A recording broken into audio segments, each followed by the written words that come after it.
Look at how emphatic Dick is. And Dick barks out the orders to everybody else on the team. They brought a new sponsor here this weekend, Allen Tool. What a ride they're having. You think Dick is trying hard to get his point across? His wife Diane sits beside him and she calls lots of the pit stops. And Roger Penske calls them all for Al Unser Jr., who currently is above 225 miles an hour. That's a little bit slower than Mario and a little bit slower than Raul Boesel. Two distinctly different management styles there, eh? Al Unser Jr., who sits currently in third place. Raul Boesel is the leader. There he is, car number 5. As the pace car picks up the pace going into the third turn. And Raul now will bring the field back. If he does it right, he should be picking it up, and he is. We watch for the green flag. Pace car rotates down off the course. Al Unser Jr. will have some distance to make up. As look what a great restart Raul got. Wow. Looking back through for little Al. Mario Andretti, he runs in second place. Little Al is third. Look at the distances both of those drivers have to make up. Mario is second on the backstretch. View down from the Goodyear blimp floating over Michigan International Speedway. 18 degrees of banking here. And it is a high-speed traffic jam. When you run fast here, your straight line speed is about 240 miles an hour. Your slowest speed at any point on the track can be above 225 miles an hour. Did you see Al Jr. duck down inside as Jeff Wood experiences a flat left rear tire in the Euro Motorsport car and limps his way back to pit lane. Hopefully we'll keep it down. Yep, he's got it down and off so we don't see another yellow. Unser Jr. and Fittipaldi splitting slower traffic as they were moving around. Jeff Wood all the way into the pits now. He's safe as they pursue this man, Mario Andretti. Currently running in second. Stefan Johansson with a tire down on the left rear. Now do we have to ask a question about the tires? Two of them right in a row there. Was there debris left on the course from that last accident? We are having an inordinate number of tire problems here. I don't want to say they're tire failures because remember, debris that cuts the tire down can cause the problem. We're back yellow. Let's go to Gary. And with that yellow out, they work here to change all of the tires for Stefan Johansson. Now he gets back out.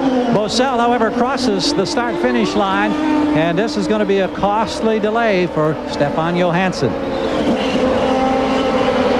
And the reason they threw the yellow is debris. When they see two cars like that in succession limp down to the pit lane, they have to go and inspect the racetrack, and Al Jr. takes the opportunity to make a stop. So both of those went up in the turn 3 area where Villeneuve just had his accident. So apparently some more parts up there. Is that a logical conclusion? That could well be. You will probably see a walking safety inspection because it doesn't take anything very big to puncture some of these tires. But thankfully, our leaders, Boesel in particular, seems to be able to stay clear, as does Mario, Emerson, and Al Jr. 9.1 seconds the changing time on Al Unser Jr.'s tire. Raul Boesel, boy, look at this. You talk about taking the tire apart.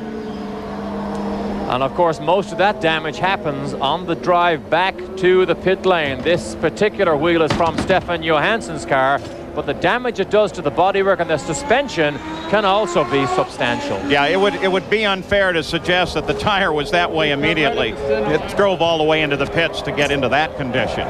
So at Michigan, once again, we are under yellow. It is our 4th of the day, 92 laps complete.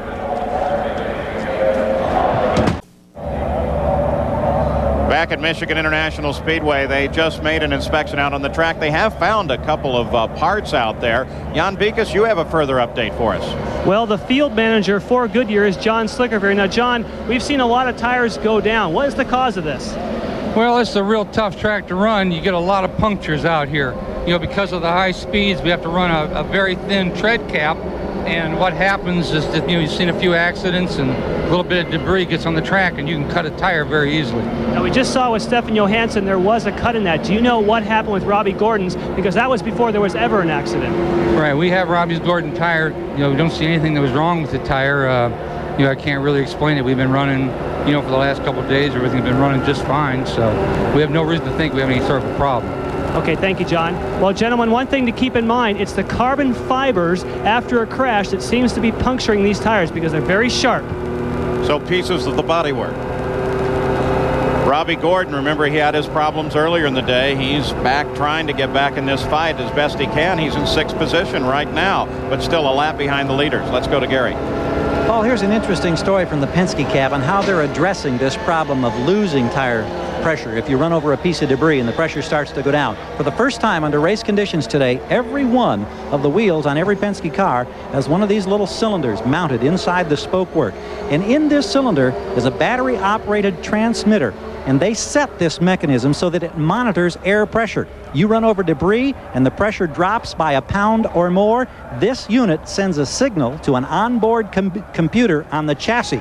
And then by telemetry, that information is fed to the pits so that within a matter of seconds, they know, have a warning that they may be in danger of a tire going down. Now, this won't help you in a blowout, but it'll help you if you run over one of those pieces of carbon fiber and debris. This is an offshoot of what happened to Emerson Fittipaldi a year ago last spring at Phoenix. When Paul Tracy was leading and crashed, Emerson ran over debris, and they didn't know it. His tire went down. He crashed. He lost 20 points for a possible win.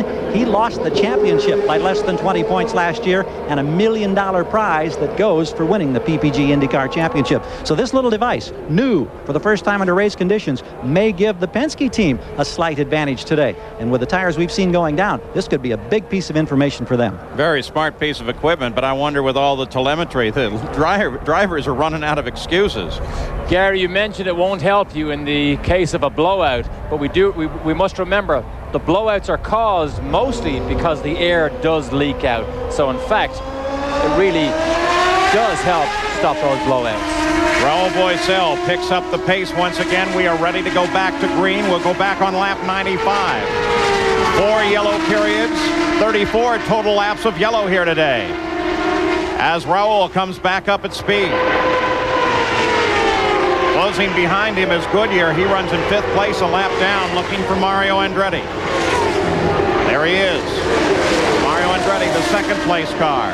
Fittipaldi and Unser Jr. were closing on Mario before this last yellow.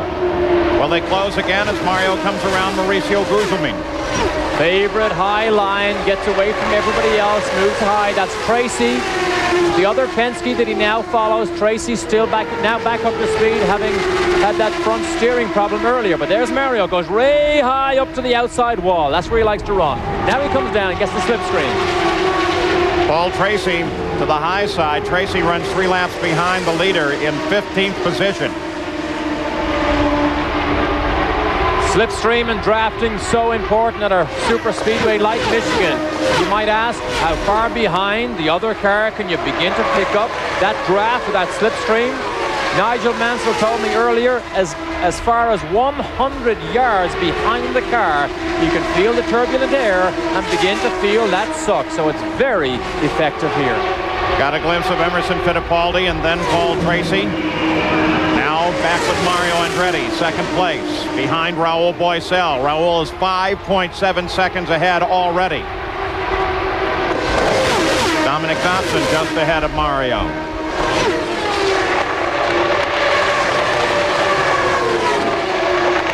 Fittipaldi 2 seconds back from Mario Andretti. There's Fittipaldi. So the chase is on, and we know the Penskes are looking for the reliability that you need to have for 500-mile races. Emerson is on the pace, but he doesn't have the ultimate speed. 221 miles an hour is the fastest Emerson has gone all afternoon. There's 4th place, 31 car, Al Unser Jr. And Al Jr. does have the speed. 225 he did back in lap 57. Those 4 cars run on the leader lap. Scott Goodyear is in 5th place, 1 lap behind the leaders. Robbie Gordon, he's in 6th, a lap behind. bad he couldn't take advantage of the yellows and get up and back onto the leader lap. He was so powerful in the early going until that tire let go. Well, he hasn't had a fair shake yet, but there is such a long way to go yet in this race. All he needs is to catch some of these yellows properly, and he can get back on the lead lap. But Gordon definitely displaying a new maturity and discipline in his driving, because since Australia, he has been meticulous as we look over his shoulder at the Ford Electronics telemetry. 200 miles now complete, 100 laps into the record book in the Marlboro 500. You can see he will breathe the throttle and then back on at 2. Let's watch him at 3 and 4. Oh, it's not flat, little breather. And then back flat at the end of 3 and all the way down through 4. Watch the miles per hour. Down what's essentially the front straight. In fact, it is a long turn. 230 miles an hour and diver down into turns 1 and then up the banking into 2. He made several adjustments there as we watch Al Unser Jr. closing on Teo Fabi, the 9th place car, 2 laps behind the lead of the race. But while we were watching Robbie Gordon, he moved his hand down a couple of times. Is that readjusting the electronics on the dash display? It's the fuel mixture is the main thing that they adjust unless the pump-off valve is beginning to open and the driver has a monitoring tube in his helmet right beside his ear. If the pop-off valve begins to let go, he hears a little airflow, little sip, sip, sip of air. That'll tell him turn it down a notch or 2. Don't be too greedy with the pop-off valve. Just get reliable horsepower. To the pits once again, Jan Beekes.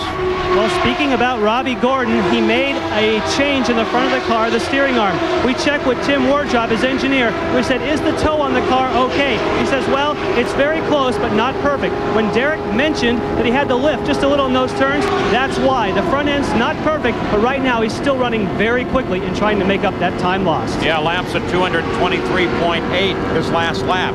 As we ride again with Robbie Gordon, gave you a look down through the entire field, including the cars out. There's Robbie, takes the high line. Surface change comes off it. Watch the traffic, how fast he catches it. Sometimes you don't know whether it's safer to go outside between the traffic and the wall. In that case, the traffic moved right down to give Gordon that clear outside run. Oh, he has a Penske.